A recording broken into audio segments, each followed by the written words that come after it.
Okay, up next is the materials page, and I'm not even going to bother clicking on it because there aren't many materials left. We have turned this course into an open sourced class, which means there's no textbook to purchase. You also don't need to purchase a Texas Instruments graphing calculator or anything like that. You do need to have access to a computer that can run a spreadsheet, whether it's Excel, which you can download for free if you have a laptop, or Google Sheets if you have something like a Chromebook or a tablet. But other than that, you don't need to buy anything. So I'm going to skip the materials link altogether and go straight to assessment. So there's up to five things you could be turning in this term for Math 105. The first are the optional homeworks. I did mention that each day that you have a Zoom class meeting, there'll also be an optional homework linked there. You do not have to do any of those.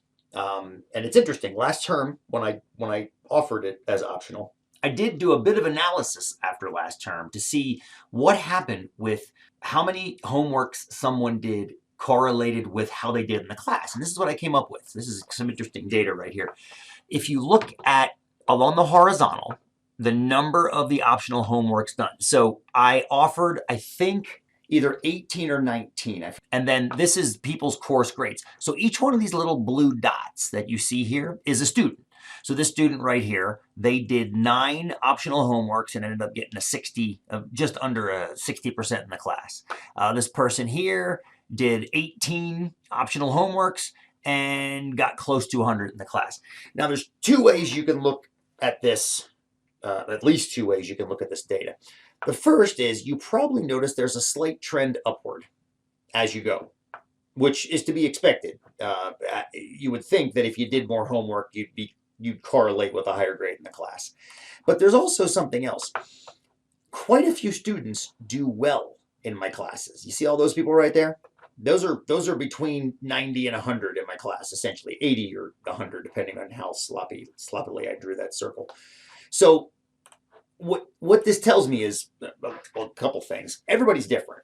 Some people can do very little homeworks and get very good grades. I mean, there are some people in here that did no homework at all and got close to 100. They did 2 homeworks out of the 18 or 19 and got close to 100. There are also some people in here that did few homeworks and did very poorly. All right? So based on doing few homeworks, it's all over the place. But based on doing a lot of homework, seems like the people that did a lot of homework did better. More consistently better, I should say. So that's just something I think about. As college students, you have to make your own calls about how much work you're willing to put in for a class and what you're willing to get back out of it. Homework is a great way of keeping yourself on track, on task, and I reward you for that by giving you 10 points each for doing these optional homeworks. All right. Everything else down here you have to do at least part of. So the first thing is, after the homework, is called the technology assessment. Now, if you look back on the schedule page, let me back up and go to the schedule page. On this first Friday over here, the mandatory tech assessment is a PDF document that you open up. Pull it over here. There we go. It looks like this. And basically, it's a series of instructions that has you do stuff and then submit into Blackboard. Just to make sure that we can get things into Blackboard. Okay, so it's a series, like I said, step 1, step 2, step 3, step 4, step 5, done. It's worth 20 points by doing all this stuff correctly. That's the first thing. And it's a one-time and one-time only thing called the tech assessment for 20 points. Every Friday, I'm also going to have at least 2 quizzes linked. So if you go back to the schedule page again, you saw that there were 2 listed on this Friday. Quiz 1 from the Fundamental Accounting Principle and the quiz on quiz points. I'll talk more about that in a second. All the other weeks, I don't have them linked yet. I will as we progress through. I usually write more as we go, so I'll have those linked as well. But I'll have at least 2 quizzes linked each week moving forward. And the reason I do that is because I want to give you choices. You have to do 10 quizzes during the term. At least 10. At least 10. If you do more, that's great. It's like doing the optional homework. It becomes part of your grade. It's not extra credit. It becomes part of your grade. But you have to do at least 10 quizzes during the term. Okay, so those are quizzes. There are also things called projects. I'm not going to say too much about them right now. We'll talk more about those as we go through the first couple weeks of the course. The first one's not due until the end of week 3. I give you a brief introduction to them here. You can read up on them if you want. I do have a little graphic here, which is kind of fun. It shows you when you're doing assessments and putting things into Blackboard, what to look for to actually quote unquote do. So when you let's go back up to the schedule page here for a second. The quiz on, let's do quiz 1 from the FCP. We'll look at this one. So when you're looking at this quiz 1 from the fundamental accounting principle, it's got a lot of kind of talking to you, and then you'll encounter things like 1, 2 points, 2 points, 3, 2 points. Those right there, those are what you'll be doing and submitting into Blackboard. I'm going to talk more about the details of submitting the Blackboard in the FAQ page, but that's what you want to look for on all my assessments, whether they're homeworks, whether they're quizzes, whether they're projects, whether they're exams. You're looking for those points. Okay. And last but not least, a very brief introduction to exams. There's going to be 2 of them. And you've got one, I think, in week 5. They'll be due in week 5, and one is due in week 12. Basically, they're just large summative assessments that kind of tie everything we've done in the class to that point together.